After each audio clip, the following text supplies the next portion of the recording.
तो इस लेक्चर में हम एक रिंग की वजह से किसी भी पॉजिटिव पॉइंट चार्ज के ऊपर जो फोर्स लगती है उसको कैलकुलेट करते हैं।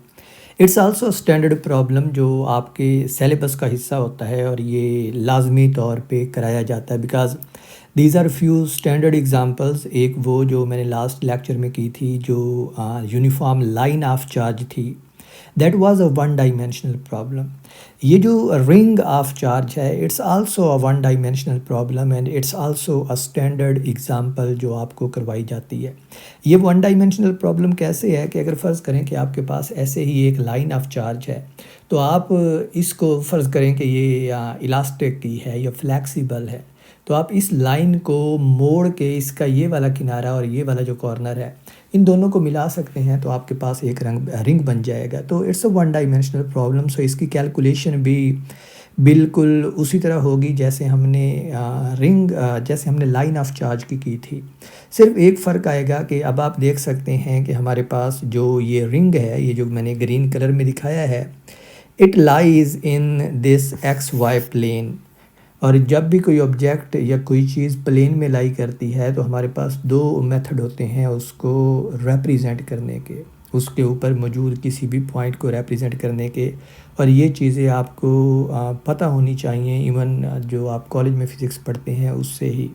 पहला तरीका ये है कि आप उसको सिंपली एक्स और वाई में रिप्रेजेंट करें जो उसके कार्टेशियन कोऑर्डिनेट्स हैं, जबकि जो दूसरा तरीका है वो ये है कि आप पोलर कोऑर्डिनेट्स यूज़ करें। अगर आपको याद नहीं है तो आपने पोलर कोऑर्डिनेट्स को लाज़मी तौर पे पढ़ा हुआ नहीं है, वो अलग बात है कि आपको नाम याद ना हो, लेकिन पोलर कोऑर्डिनेट्स जो हैं उसमें आप किसी भी ऑब्जेक्ट की जो लोकेशन होती है विद रिस्पेक्ट टू रीजन उसको आर और थीटा से रिप्रेजेंट करते हैं।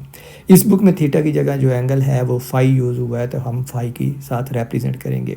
So here is a statement of the problem कि हमारे पास एक रिंग ऑफ चार्ज है जिसके ऊपर पॉजिटिव चार्ज है, और फिर उस रिंग जो है वो एक्स वाई प्लेन में पड़ा हुआ है, इस तरह के उसका जो सेंटर है वो इस कोऑर्डिनेट सिस्टम के ओरिजिन के ऊपर है। और फिर उस रिंग की प्लेन से ऊपर कुछ फासले के ऊपर, let's call it z distance because वो z एक्सिस के अलॉन्ग पड़ा हुआ है, तो कुछ फासले z के ऊपर हमारे पास एक पॉजिटिव पॉइंट चार्ज Q0 पड़ा हुआ है। और हम ये देखना चाहते हैं कि इस रिंग की वजह से इस Q0 के ऊपर कितनी फोर्स लगेगी। अगेन जैसा मैं पहले करता आया हूँ, मैं सबसे पहले उस फार्मूला से स्टार्ट करता हूँ जो फार्मूला हमने जनरल लिखा था इस तरह की कंटिन्यूस चार्ज डिस्ट्रीब्यूशंस के लिए। तो जो फार्मूला था हमारा वो था कि जो टोटल फोर्स लगेगी इस पॉइंट चार्ज Q0 के ऊपर, वो हमारे पास होगी इंटीग्रल ऑफ स्मॉल फोर्सेस। और ये स्मॉल फोर्सेस जो हैं ये इधर से आती हैं, जो हम स्टेप बाय स्टेप जब इस रिंग को छोटे छोटी लेंथ एलिमेंट्स में डिवाइड करेंगे।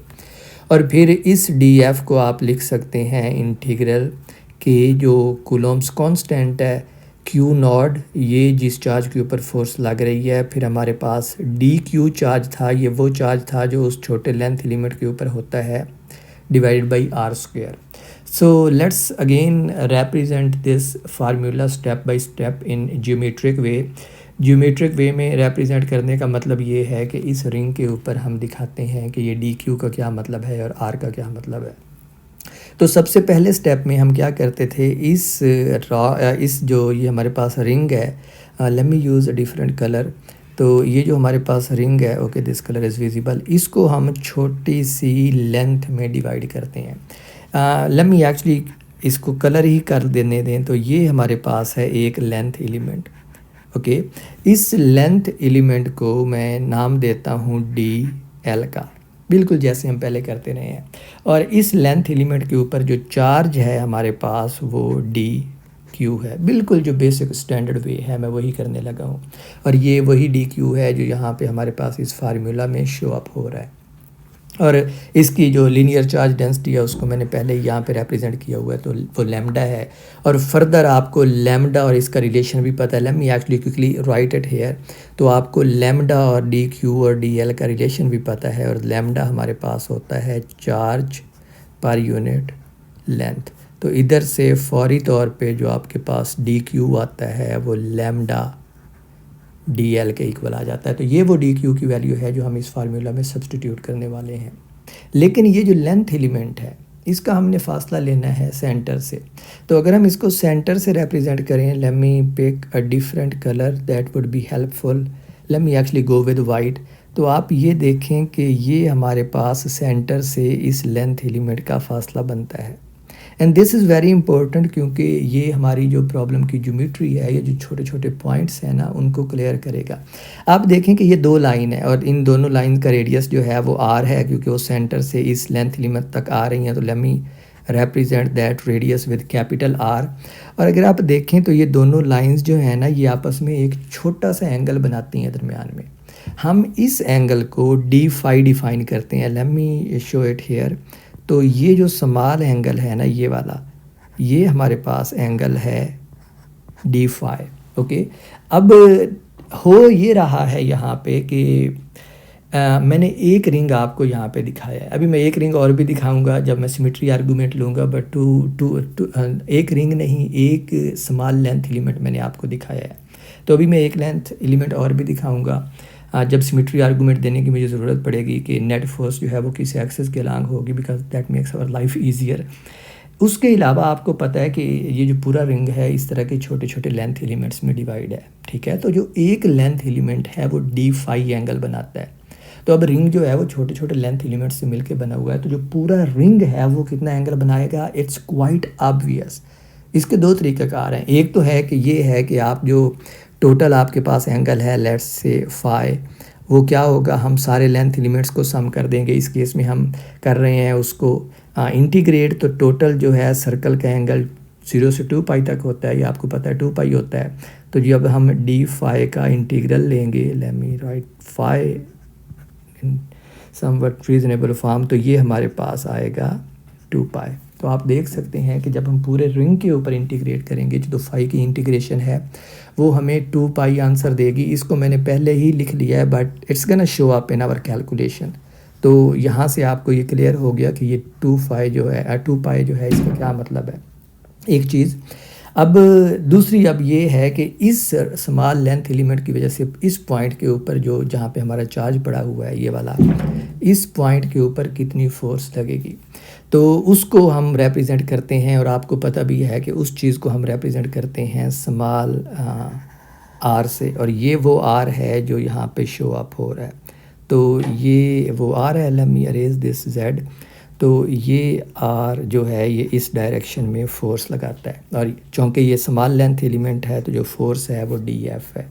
Okay, so this is good enough. इस फोर्स को आप दो कंपोनेंट्स में रिजॉल्व कर सकते हैं। एक कंपोनेंट जो है वो ये वाला है, और जो दूसरा कंपोनेंट है वो जेड एक्सिस के अलॉन्ग है, तो वो ये वाला है। तो ये है हमारे पास डी एफ, ये वाई एक्सिस के अलॉन्ग है, तो इसको मैं डी एफ वाई कहता हूँ, और ये वाला जो कंपोनेंट है ये डी एफ जेड है, ठीक है। अब मैं यहाँ पे अगेन क्लेम ये कर रहा हूँ कि जो नेट फोर्स है ना इस चार्ज के ऊपर, वो जेड एक्सिस के अलॉन्ग है, और उसके लिए अब हमें दोनों कंपोनेंट्स को कैलकुलेट करने की ज़रूरत नहीं है। मैंने लास्ट लेक्चर में बहुत वाज़े तौर पे आपको बताया था कि you can always give the symmetry argument. तो सिमेट्री आर्गूमेंट मैं इस तरह देता हूँ कि मैं बिल्कुल इस लेंथ एलिमेंट की अपोजिट साइड पे एक और लेंथ एलिमेंट लेता हूँ, और इसकी बिल्कुल अपोजिट साइड जो है वो ये वाली बनेगी। तो यहाँ पे हम लेते हैं एक और लेंथ एलिमेंट, तो ये हमारे पास एक और लेंथ एलिमेंट आ गया। ओके, इस लेंथ एलिमेंट की वजह से जो फोर्स लगेगी ना इस पॉइंट पे के ऊपर, let me again use the white colour because I am using white. तो ये जो फोर्स होगी ना ये इस डायरेक्शन में होगी। Okay, good.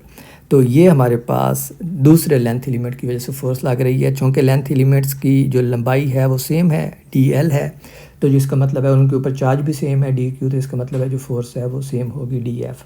और इस डी एफ को भी आप कंपोनेंट्स में रिजॉल्व कर सकते हैं। Late me move this Q not little bit down. तो इस डी एफ को भी आप कंपोनेंट्स में रिजॉल्व कर सकते हैं, और एक कंपोनेंट हमारे पास ये वाला बनेगा जो डी एफ वाई है, क्योंकि ये वाई एक्सिस की तरफ है। और दूसरा कंपोनेंट, अब let me show it with this yellow.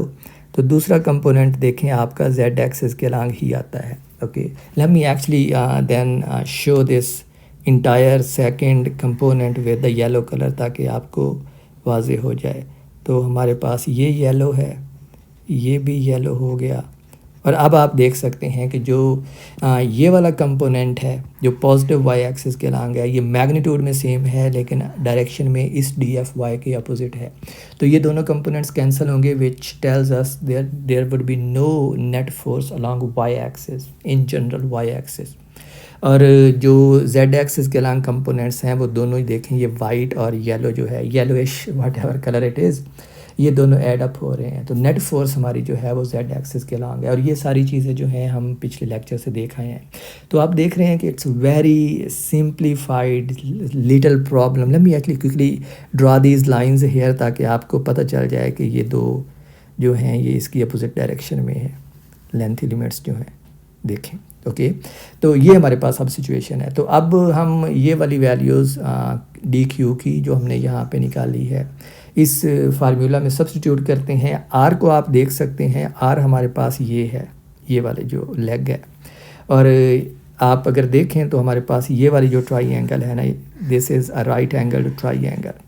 तो इस ट्राइंगल को आप अगर पैथागोरस थ्योरम यूज़ करें तो जो हमारे पास आर स्क्वायर है, again I am gonna right it in yellow colour, तो जो हमारे पास आर स्क्वायर है वो बन जाएगा are square, capital are square plus Z square. ये आर स्क्वायर की वैल्यू अगर आप आर की लेना चाहते हैं तो राइट हैंड साइड का स्क्वायर रूट आ जाएगा। Okay we are good till this point. तो अब हम दोबारा से फोर्स को लिख सकते हैं। और अगर हम दोबारा से फोर्स को लिखते हैं तो अब हमारे पास जो टोटल फोर्स बनेगी, मैं इस वाले फार्मूला को दोबारा लिखने लगा। तो ये वाला फार्मूला जो है हमारे पास, मैं इसको इधर लिखने लगा हूँ, ये बनेगा एफ़ इक्वल्स, अब मैं इंटीग्रल के साथ जो ये वाली साइड है ना ये लिखने लगा हूँ, डी एफ़ को लिखने का अब कोई ज़रूरत नहीं है। तो के जो है वो कांस्टेंट है, ये बाहर आ जाएगा। क्यू नॉट जो है ये कांस्टेंट है, बाहर आ जाएगा। और अंदर डी क्यू की जगह पे हमारे पास इंटीग्रल के अंदर रह जाएगा lambda d l divided by r square है। और उसको हमने देख लिया है कि वो किसके इक्वल है, capital R square plus Z square के। ओके और ये हमारे पास डी एफ था। हमने ये देखा है कि जो नेट कंपोनेंट है ना, जो नॉन ज़ीरो है फोर्स का कंपोनेंट, वो डी एफ जी है। ओके तो इसका मतलब है कि हमें साथ में जो जी कंपोनेंट है उसकी वैल्यू भी लिखनी है। तो अगर ये एंगल जो है ये हमारे पास थीटा हो तो आप यहाँ से देख सकते हैं कि ये एंगल हमारे पास थीटा बनेगा।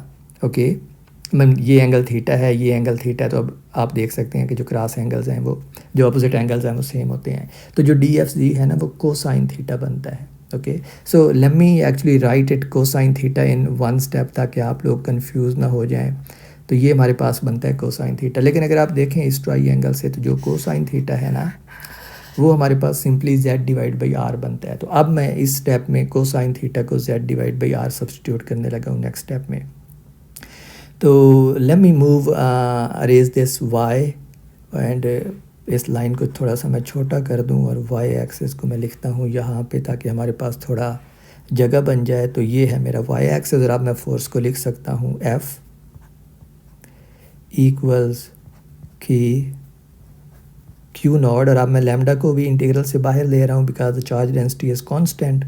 और अंदर रह जाएगा डी एल और कॉस थीटा को मैंने आपको बताया d l by r, it's r square. So actually let me write it r capital are square plus Z square. Okay और कॉस थीटा मैंने आपको बताया कि ये जेड डिवाइड बाई आर है, तो ये बन जाएगा z divided by r square plus Z square whole square root.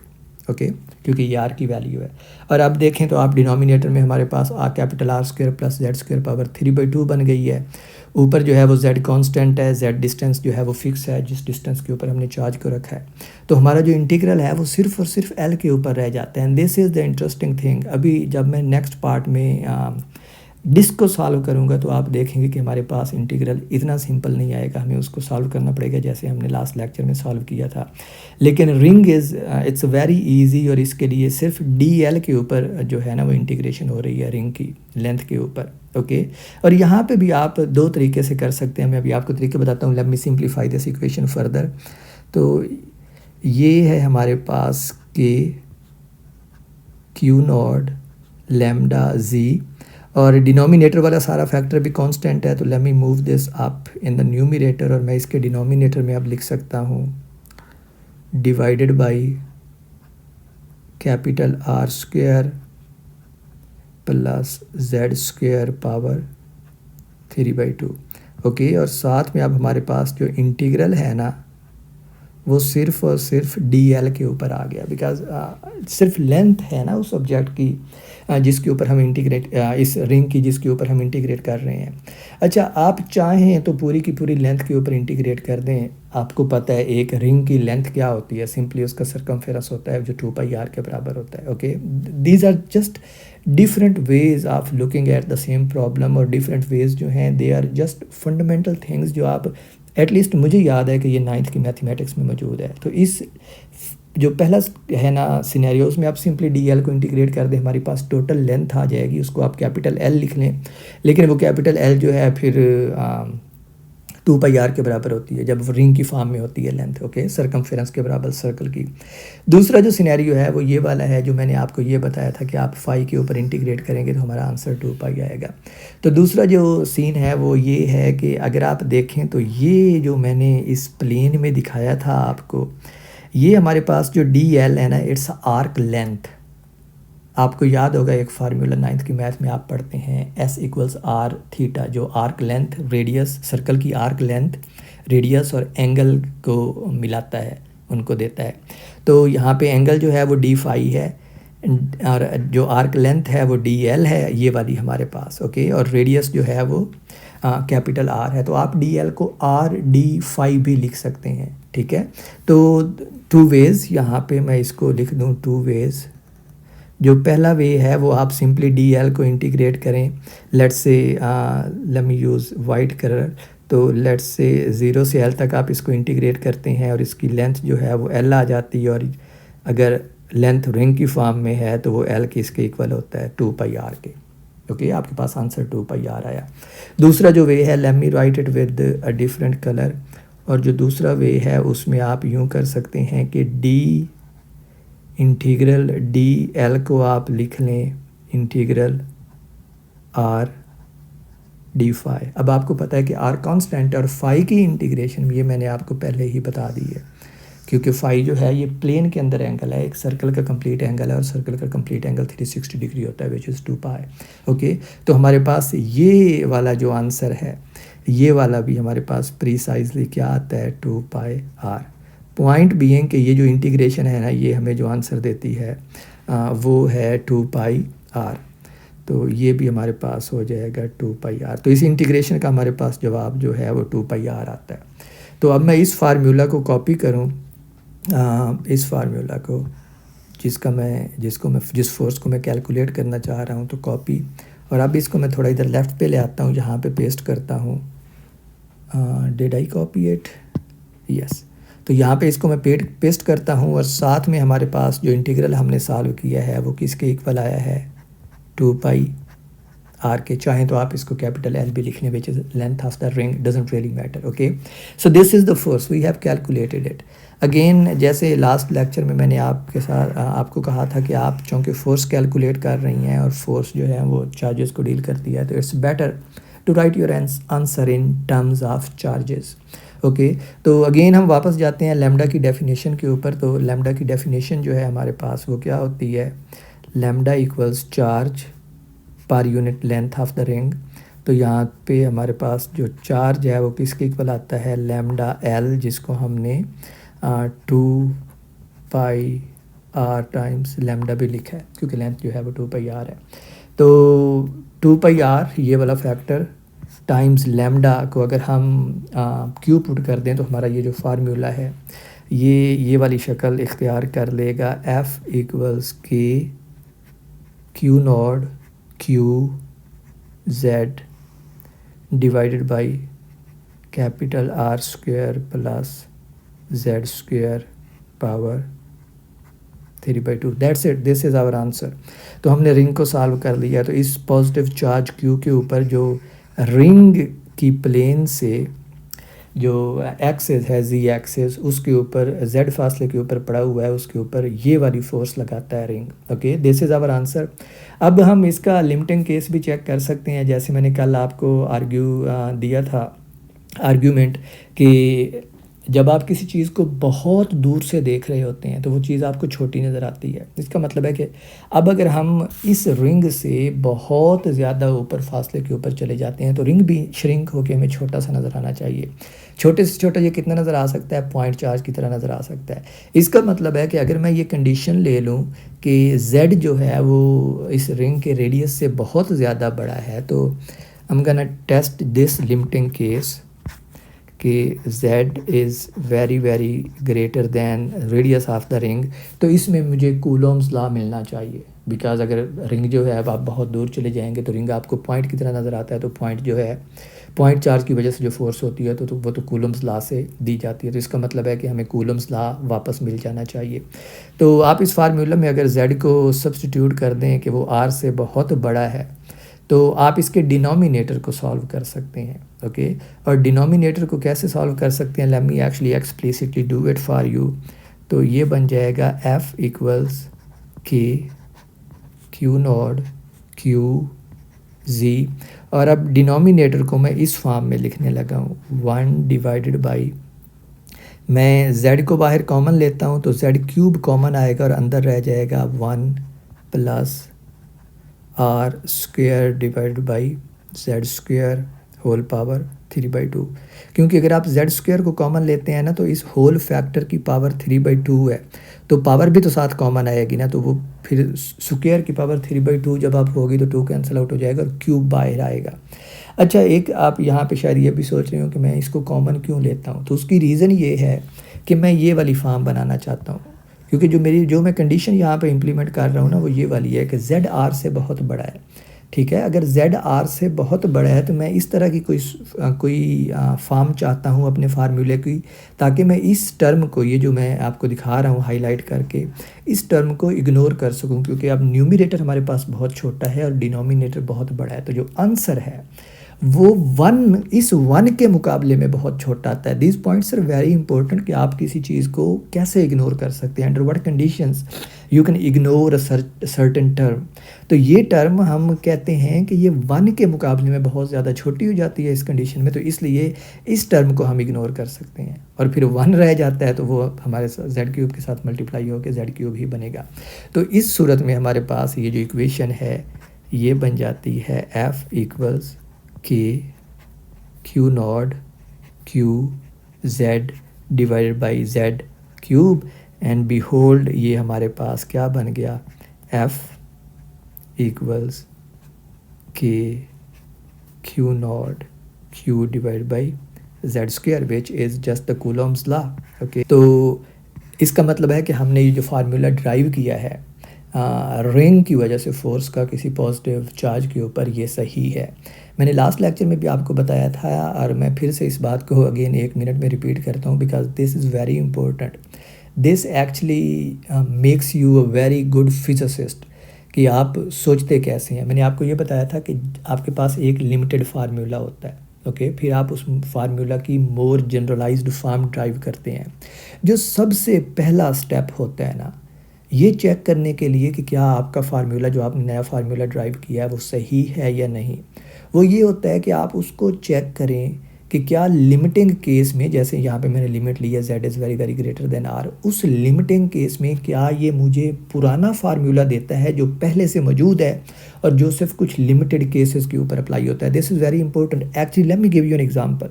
मैं रिसर्च कर रहा हूँ ना अपनी, तो I solve a certain problem, I don't know कि वो जो प्रॉब्लम है वो मैंने सही किया है या गलत किया है। Every time I find a solution, and trust me every single time I find a solution, मैं एडवाइज़र को दिखाता हूँ और वो मुझको कहता है ओके इसमें ये चीज़ें जो हैं ना, ये ज़ीरो पुट करो या लिमिटिंग केस लो और देखो कि क्या तुम्हारा ये फार्मूला जो है, जो तुमने सॉल्व किया है आंसर, क्या ये रिड्यूस होता है उस पुराने ईजियर प्रॉब्लम के जवाब में जो हमारे पास पहले मौजूद है। And this is wonderful. Okay, this is the first thing that you need to check. तो इसलिए ये चीज़ें बहुत इंपॉर्टेंट है कि आप जो फार्मूला ड्राइव कर रहे हैं, क्या वो आपको किसी लिमिटिंग केस में पुराने जवाब देता है या नहीं। Anyway, here is one very small question that I quickly want to ask. इस डायग्राम में हमारा जो चार्ज था ना वो पॉजिटिव जेड एक्सिस के ऊपर पड़ा हुआ था। ओके, अगर हमारा चार्ज नेगेटिव जेड एक्सिस के ऊपर पड़ा हो, इधर कहीं नीचे पड़ा हो, तो इस सूरत में क्या होगा? आपको क्या लगता है कि कितनी फोर्स लगेगी, या फोर्स की मैग्नीट्यूड क्या होगी इस सूरत में, डायरेक्शन क्या होगी? इस केस में तो हमने देख लिया है कि जो फोर्स है उसकी मैग्नीट्यूड हमने मैथमेटिकली कैलकुलेट कर ली है और डायरेक्शन हम क्लियरली देख रहे हैं कि it's around its along positive Z axis. So what will be the situation अगर हमारा जो चार्ज है वो नेगेटिव जेड एक्सिस के ऊपर पड़ा हुआ? I am not going to draw diagram and you know what it means. तो अगर चार्ज जो हमारा है वो नेगेटिव जेड एक्सिस के ऊपर पड़ा है तो यू कैन इमीडिएटली सी कि आप फोर्स की जो मैग्नीट्यूड है वो वही होगी, सिर्फ डायरेक्शन चेंज हो जाएगी, बिकॉज अब जो फोर्स का जेड कंपोनेंट होगा वो नेगेटिव जेड एक्सिस के लॉन्ग होगा।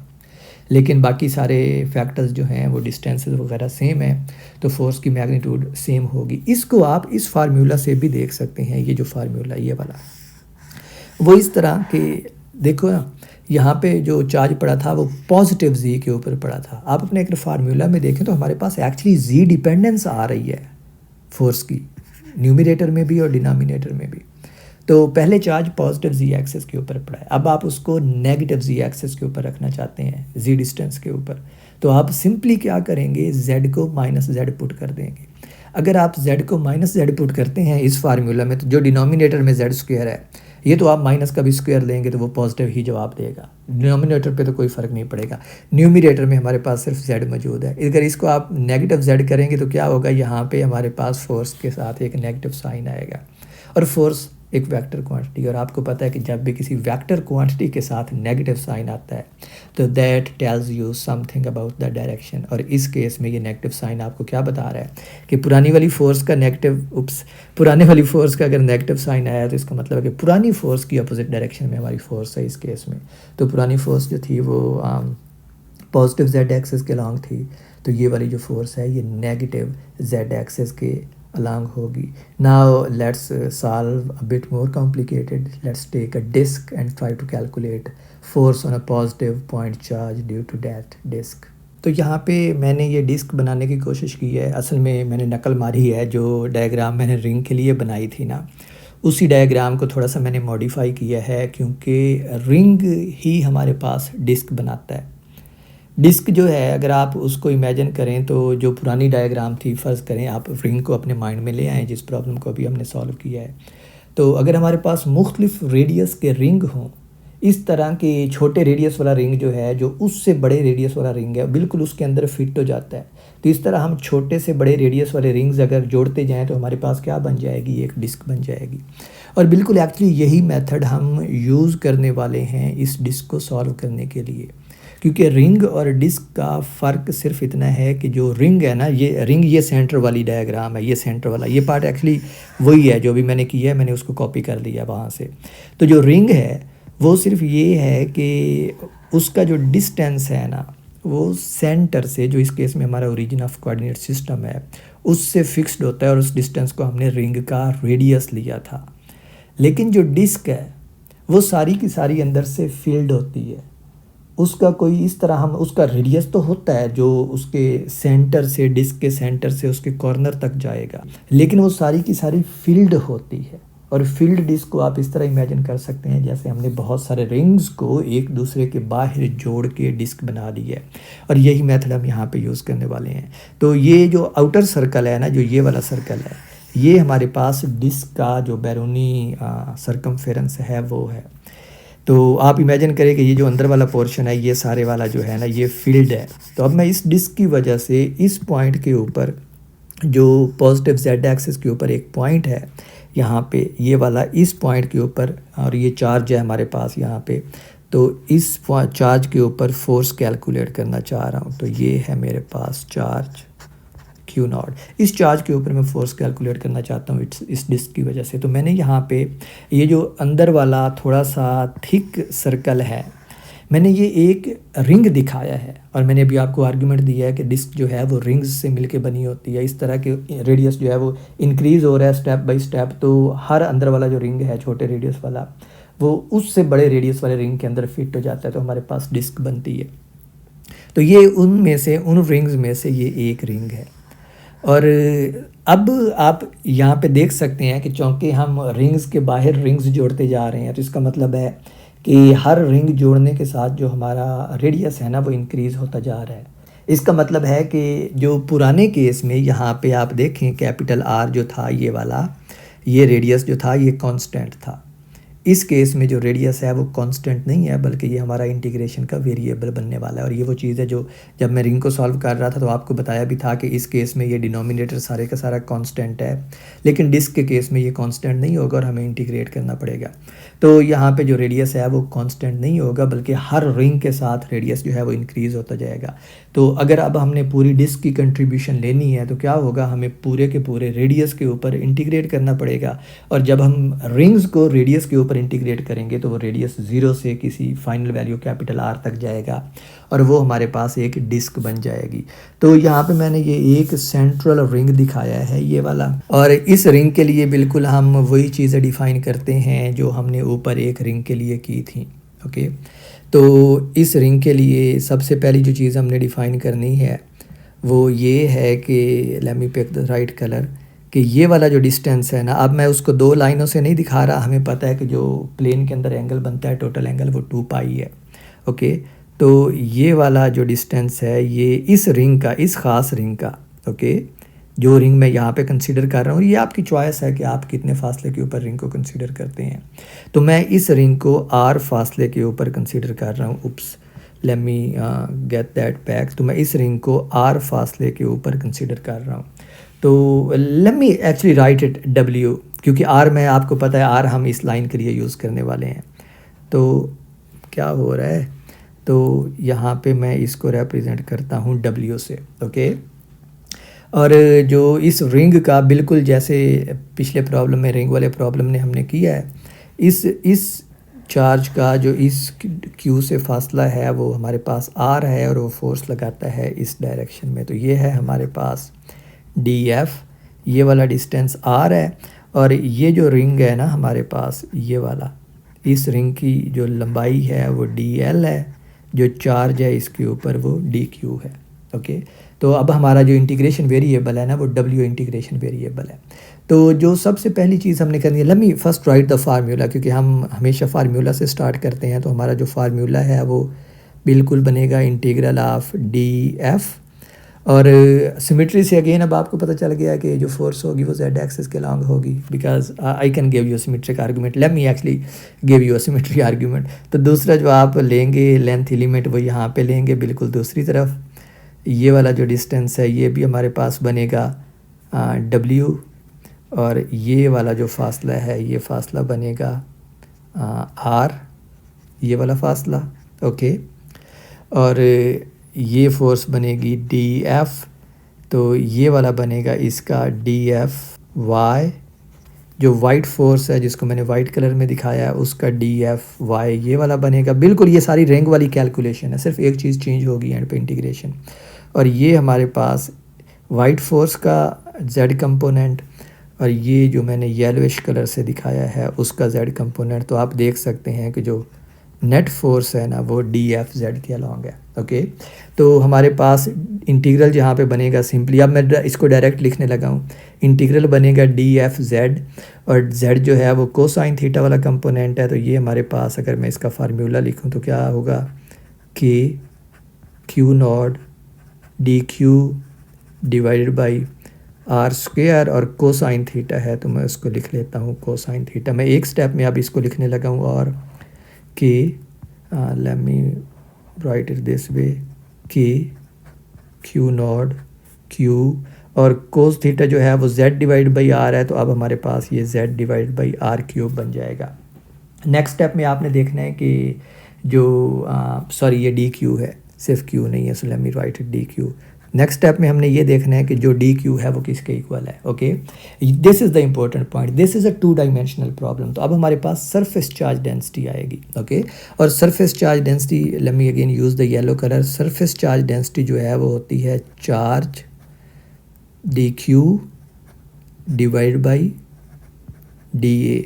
तो यहाँ से जो DQ है वो हमारे पास आएगा सिग्मा DA। अब सवाल ये है कि ये एरिया किस चीज़ का है, एरिया डिस्क का है। ओके, टोटल एरिया जो है वो डिस्क है क्योंकि डिस्क हमारा ऑब्जेक्ट है। और डी ए जो है ये उस डिस्क का स्मॉल एरिया है, डिस्क का स्मॉल एरिया जिस स्मॉल पैच को हमने लिया है। हमने कौन सा स्मॉल पैच लिया है? ये जो पर्पल पैच है ना, ये वाला हमने स्मॉल लिया है। ओके, इस पर्पल पैच का हमने एरिया देखना है।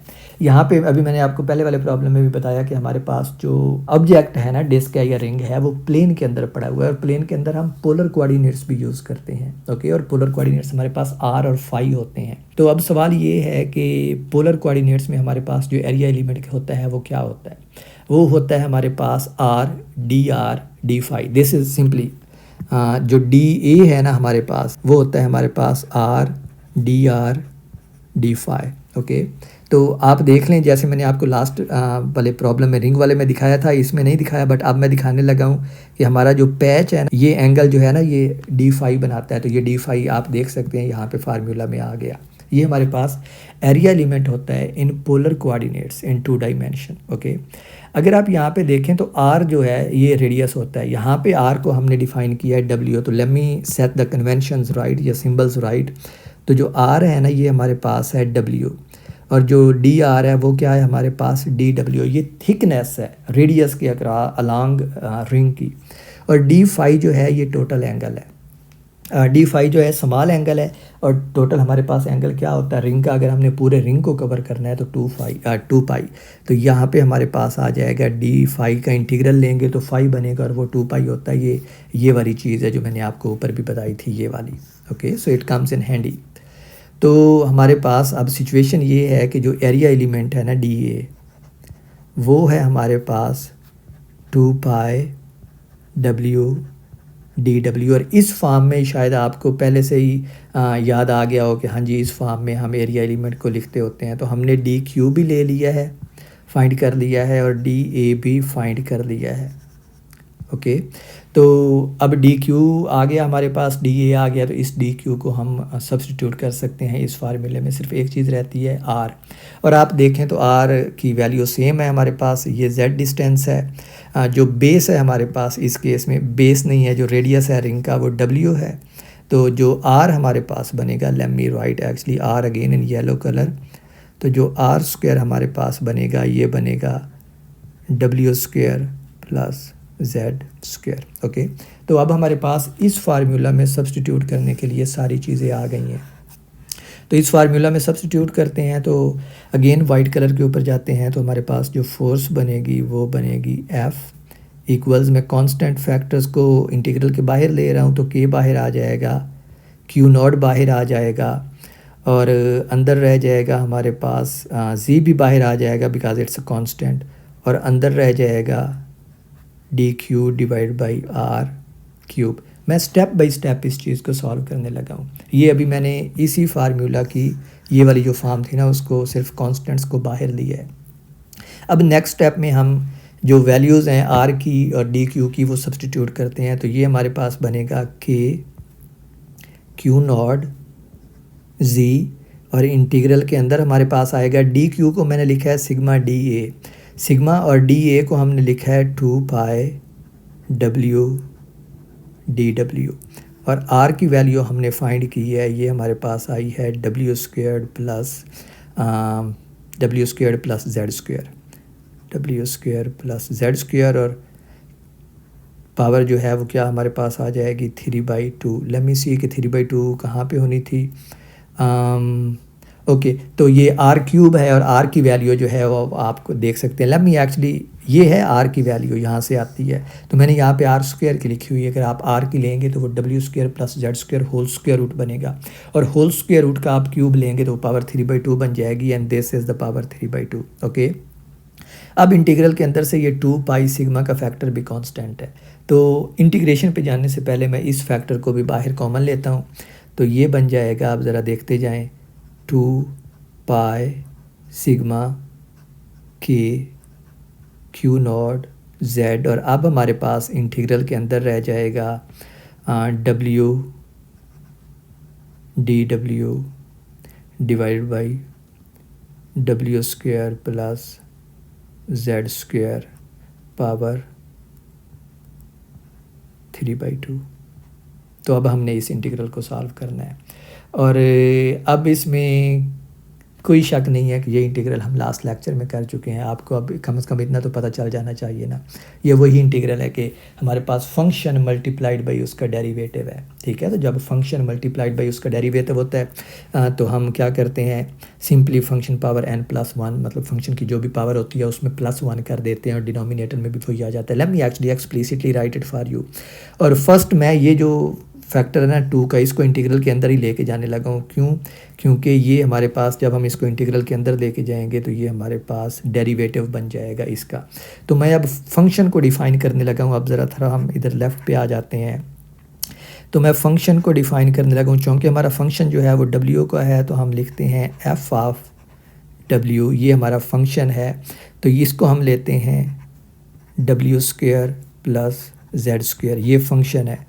तो इसका अगर अब मैं df ऑफ w लेता हूँ, इसका डेरिवेटिव, तो ये सिंपली हमारे पास क्या आता है 2w dw, और ये बिल्कुल वो चीज़ है जो हमारे पास न्यूमरेटर में मौजूद है।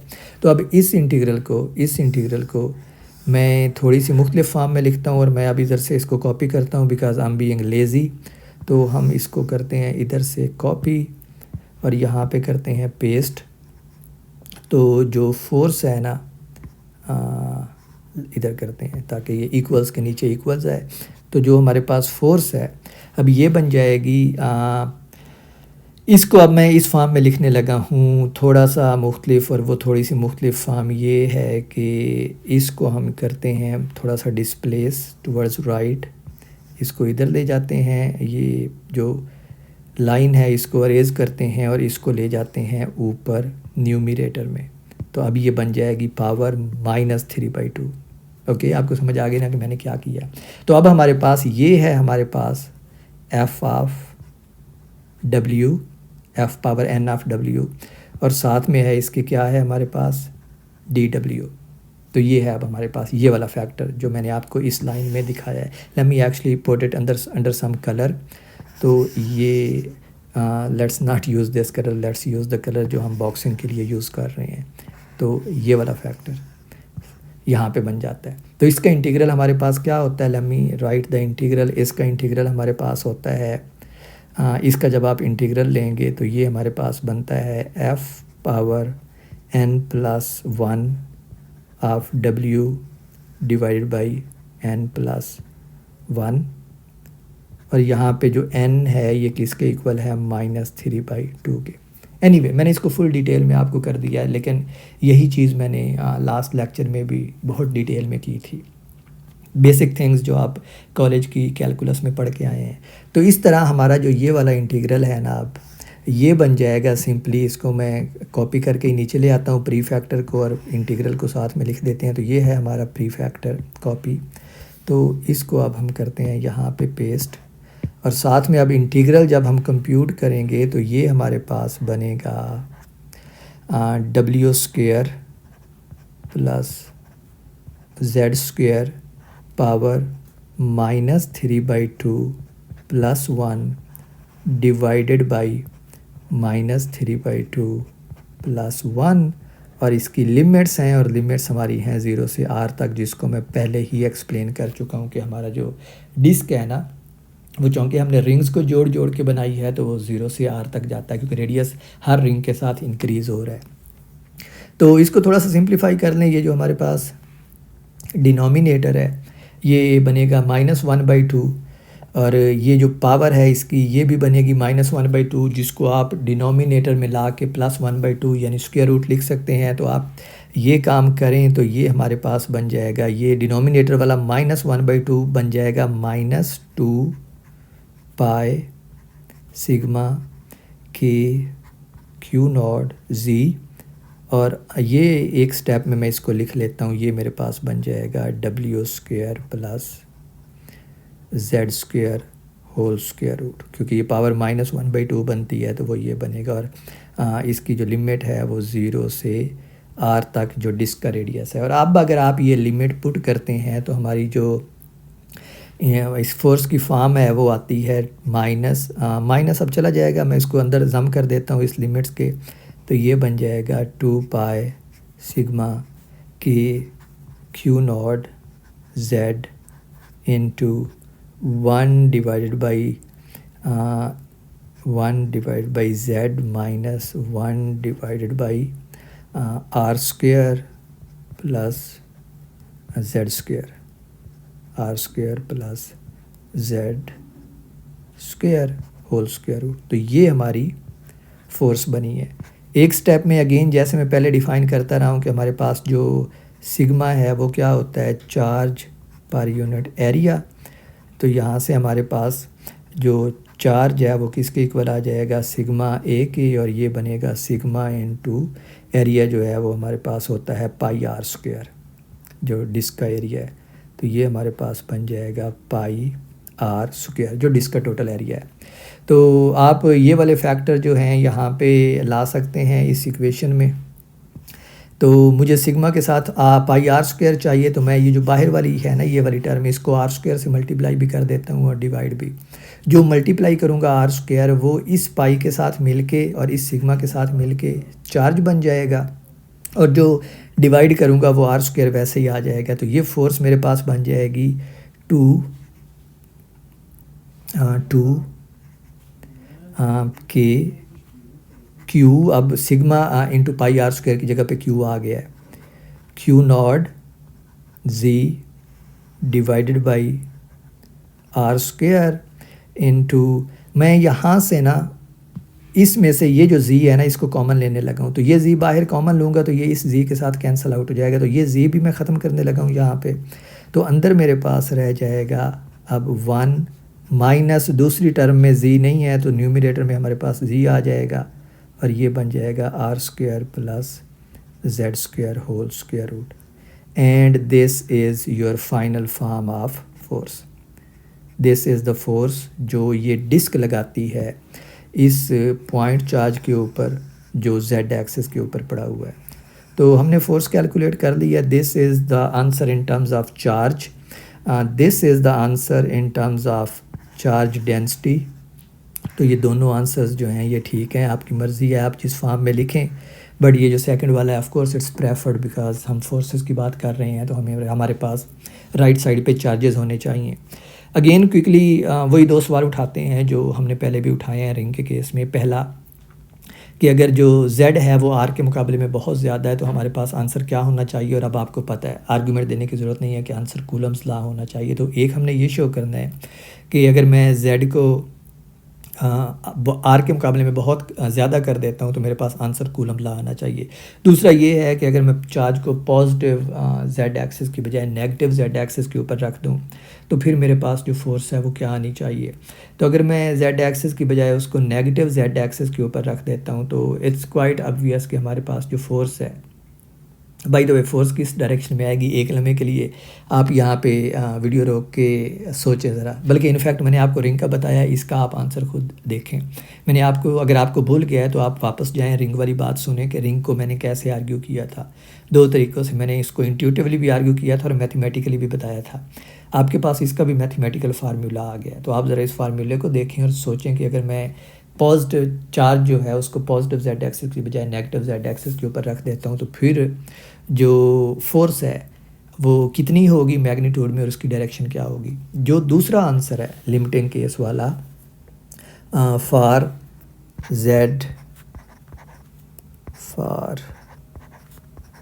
Z very very greater than r, मैंने कहा है कि ये हमारे पास कूलॉम्स लॉ आना चाहिए। तो इसको मैं यहाँ पे आपके लिए प्रूव करता हूँ because it's bit involved again in mathematics, लेकिन मैं आपको बताता हूँ। और इसके लिए आपको बायनोमियल एक्सपेंशन यूज़ करनी पड़ेगी जो आप गलबन अगेन पढ़ के आए हैं कॉलेज की मैथ में। So you see every single time we have to do something, at least in this course, I refer back to either to the mathematics that you have studied in your metric या फिर mathematics which you have studied in your college. In fact आपकी जो mathematics है ना 9th 10th 11th 12th, it is the complete mathematics that you need at least for the first 4 semesters or 2 years of your undergrad degree.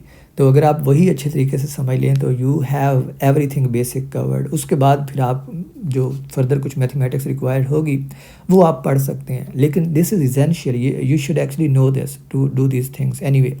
तो यहाँ पे हम करते हैं इस फोर्स को reduce for z greater than r। तो मैं इसका ये जो पहले वाला पार्ट है इसको करता हूँ कॉपी, यहाँ पे पेस्ट करता हूँ, और ये जो आगे वाला पार्ट है ना इसको हम यूँ लिख सकते हैं। अब सबसे पहले स्टेप में मैं यूँ करता हूँ कि 1, और ये जो न्यूमरेटर वाला हिस्सा है ना, सॉरी डिनोमिनेटर वाला हिस्सा है ना, इसको मैं न्यूमरेटर में लेके जाता हूँ। तो ये बन जाएगा 1 minus z into z square plus r square power -1/2, क्योंकि अब मैं इसको ऊपर न्यूमरेटर में लेके गया हूँ तो पावर -1/2 होगी। नेक्स्ट स्टेप में मैं z को लेता हूँ कॉमन इस टर्म के अंदर से। तो z कॉमन लूँगा तो z स्क्वेयर आएगा अंदर से और उसकी पावर -1/2 है, तो एक्चुअली सिर्फ z पावर -1 कॉमन आएगा। तो इसको मैं फिर से कॉपी करता हूँ। अब हमारा कॉपी पेस्ट वाला ही सिस्टम है।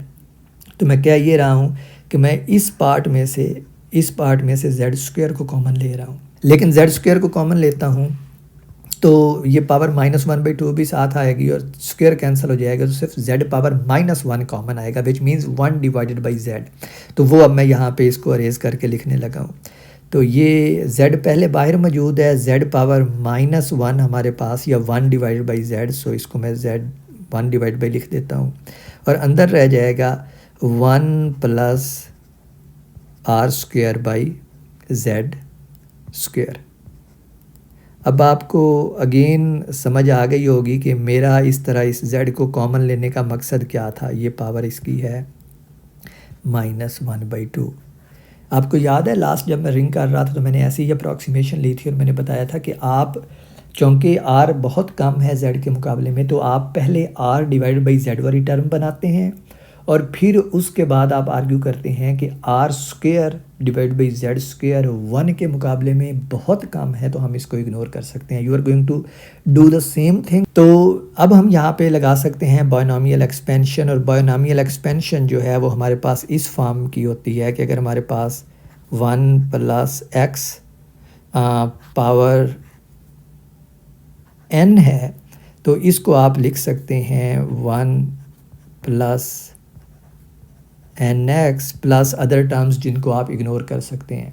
यहाँ पे कंडीशन ये है कि ये जो x वाली टर्म है ना, ये 1 के मुकाबले में बहुत छोटी होनी चाहिए, और आप यहाँ पे देख सकते हैं कि हमारे पास ये है x की जगह पे टर्म और ये 1 के मुकाबले में ऑलरेडी बहुत छोटी है। तो इसका मतलब है हम बायनॉमियल एक्सपेंशन लगा सकते हैं। तो हमारी ये जो अब टर्म है ये बन जाएगी, बायनॉमियल एक्सपेंशन लगाने के बाद यहाँ तक का फैक्टर जो है वो सेम है। इसको मैं करता हूँ कॉपी पेस्ट, और ये z divide by z cancel out हो जाएगा और ये अब बन जाएगा -1, और पावर -1/2 है तो ये 1/2 r square by z square. और अब आप ये देखें कि हमारे पास अगर मैं इस माइनस को अंदर मल्टीप्लाई करता हूँ, इस माइनस को, तो ये 1 को माइनस कर देगा और इस टर्म को प्लस कर देगा, तो 1 कैंसिल आउट होगा और ये टर्म प्लस के साथ साथ रहेगी। तो हमारा नेक्स्ट स्टेप जो है वो ये है कि इस चीज़ को कॉपी करें, इधर पेस्ट करें, और साथ में हमारे पास ये वाली टर्म नॉन ज़ीरो थी विद प्लस साइन, तो ये वाली टर्म जो अब है ये हमारे पास है 1 divide by 2 r square divide by z square. और अब आप यहाँ पे देखें कि हमारे पास मैं कौन सा कलर यूज़ करूँ, लेट्स यूज़ दिस कलर। ये 2 इस 2 से कैंसिल आउट होता है, ये आर स्क्वेयर इस आर स्क्वेयर से कैंसिल आउट होता है, और जो चीज़ हमारे पास बचती है वो है एफ इक्वल्स के Q not Q divide by z square. और ये बिल्कुल वही चीज़ है जिसके लिए हम इतनी सारी कोशिश कर रहे थे, और हम कोशिश कर रहे थे कि हमारा ये फार्मूला जो है ये रिड्यूस हो जाए कूलम्स लॉ तक, और आप देख सकते हैं कि हमारा फार्मूला जो है वो बहुत खूबसूरती से कूलम्स लॉ तक रिड्यूस हो गया है। So you have to do all these things. I mean Coulomb's law तक रिड्यूस होने का मतलब ये है कि हमारा ये वाला फार्मूला जो हमने डिस्क के लिए ड्राइव किया है ये भी बिल्कुल सही हमने ड्राइव किया है। But you should know, you know, you have to do the thing. Again, you see when I do something really really beautiful in physics, I get excited, I get happy. और मुझे अब बिल्कुल वही feeling आ रही है, because you know it's like so much effort, you do 3 pages 4 pages of mathematics, and then at the end of the day you get the answer you were looking for, and you know it kind of makes you happy. I hope कि आप भी जब इसको करें तो इस तरह की ही enjoyment feel करें। आज के लेक्चर के लिए इतना ही, और अब हमारे पास सिर्फ एक टॉपिक रह गया, और वो है वॉल्यूम चार्ज डेंसिटी वाला। तो नेक्स्ट लेक्चर हमारा आखिरी लेक्चर होगा, हम वॉल्यूम चार्ज डेंसिटी को सॉल्व करेंगे, और उसके बाद शायद मैं एक और प्रॉब्लम सॉल्व करूं, बिकॉज वॉल्यूम चार्ज डेंसिटी शायद 30 मिनट ले मैक्सिमम। तो 30 मिनट होंगे तो आई विल ट्राई कि मैं आपके लिए 1-2 प्रॉब्लम और सॉल्व करूं, but next lecture is going to be our last lecture. और तब तक के लिए बाय बाय।